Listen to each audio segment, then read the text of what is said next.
Welcome all.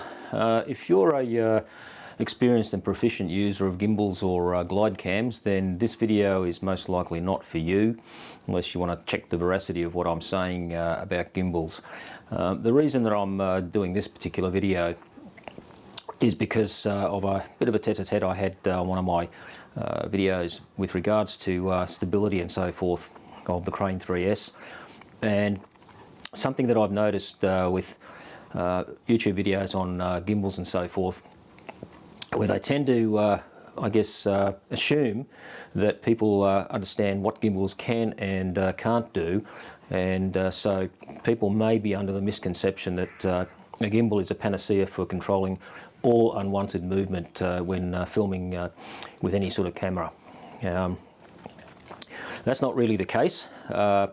Gimbals are useful in certain circumstances, but you have to understand what they do. So somebody who is contemplating getting a gimbal or has just got one and is kind of not getting results that they feel or thought that they would get, I'll try to explain why you have to understand the limitations of a gimbal and how to overcome those.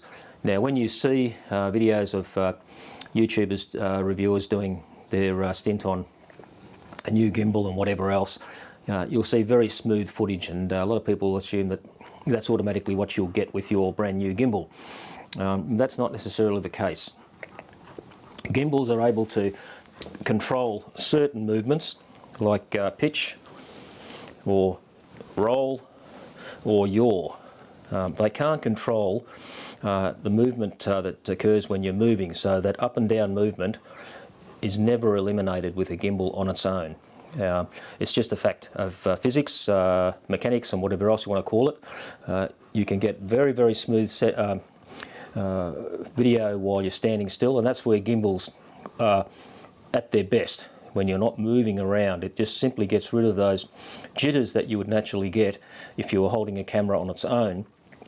And body motion, it being unavoidable, it will always have a little bit of pitch and tilt and roll or yaw, just because of the way the human body works. Cameras with IBIS in them can compensate for some of that, and they can work very, very well. Some of them have extremely wide range of stabilisation, especially if you've got a stabilised lens as well.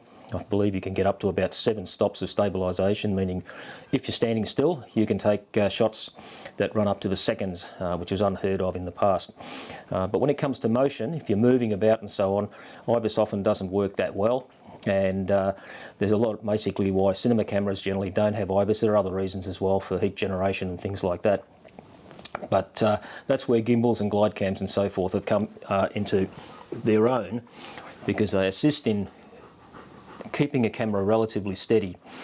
Now, when you see those videos on YouTube where somebody's running or walking with a gimbal and getting very smooth motion, that comes down to practice.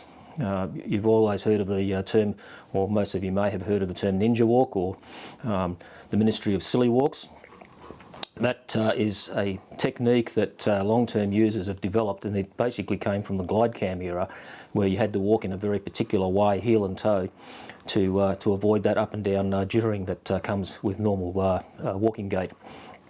The same applies to motorised gimbals. It's no different. It just aids in different ways, but that up and down motion is still evident if you're not proficient enough in walking or running with it. And people who run with a gimbal generally tend to have a fairly lightweight gimbal, or do a very short sprint with a heavier gimbal such as the Crane 3S, because it is really, really difficult to stop that up and down bobbing.